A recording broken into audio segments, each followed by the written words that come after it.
Istri sedang berselingkuh. Tidak disangka suami tiba-tiba pulang. Kemudian suami memanggil dari luar. Seketika ketakutan sampai ke tulang. Segera masuk ke dalam lemari kecil untuk bersembunyi.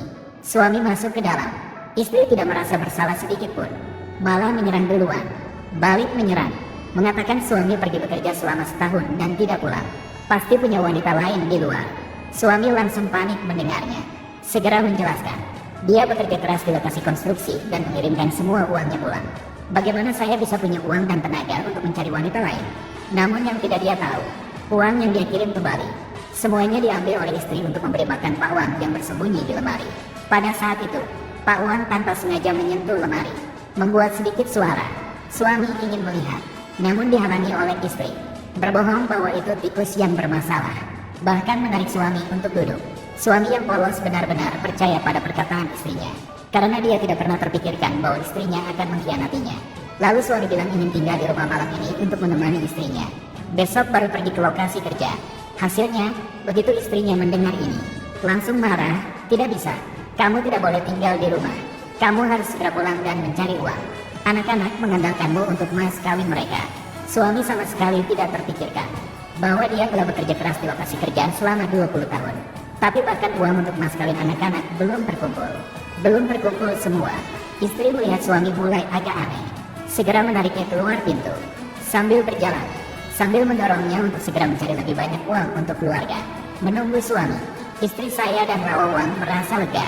Setelah badai semalam berlalu, wanita tiba-tiba teringat bahwa ada 3 anak di rumah. Kalau mereka tahu, itu pasti akan merepotkan. Maka sang ibu yang kejam ini, agar bisa bersama Rawawang secara sah, memanfaatkan kesempatan ketika suami tidak ada di rumah, malah diam-diam menjual 3 anak kepada penyelundup. Yang lebih menjengkelkan adalah dia menyalahkan semuanya pada suaminya, berkata pada putrinya, karena ayah mereka berutang dengan bunga tinggi, tidak punya pilihan selain menjual mereka untuk melunasi hutang. 3 anak kecil mendengarkan kata-kata ibu, benar-benar percaya bahwa ayah ingin menjual mereka. Sejak itu, mereka penuh dengan kebencian terhadap ayah mereka. Dalam hati mereka bersumpah, ketika dewasa, pasti akan membuat ayah membayar harga atas ini.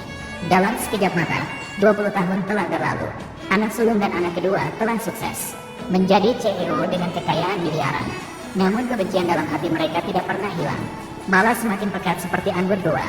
Kali ini mereka kembali. Tujuannya adalah untuk menghukum ayah, membuatnya membayar dosa-dosa masa lalu. Namun mereka tidak tahu, selama 20 tahun ini, ayah mereka selalu mencari mereka di mana-mana. Hanya beberapa hari yang lalu, pria itu didiagnosis menderita kanker stadium akhir. Namun dia enggan mengeluarkan uang untuk pengobatan. Dia masih berharap bisa mengirim lebih banyak uang kepada istrinya, sambil berharap bisa menemukan ketiga putrinya yang hilang bertahun-tahun. Dia bahkan menempelkan poster pencarian di lokasi kerja. Semoga para pekerja dan pejalan kaki yang datang dari selatan dan utara dapat memberikan petunjuk.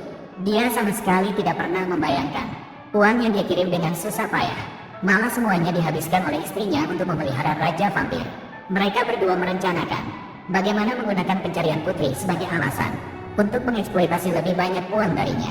Berencana untuk mengeksploitasi habis sebelum dia meninggal karena penyakitnya.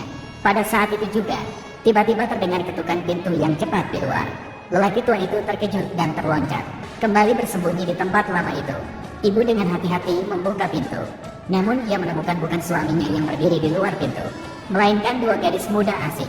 Sebelum ia sempat sadar, 2 gadis itu sudah erat memegang tangannya. Mereka dengan gembira memanggil ibu.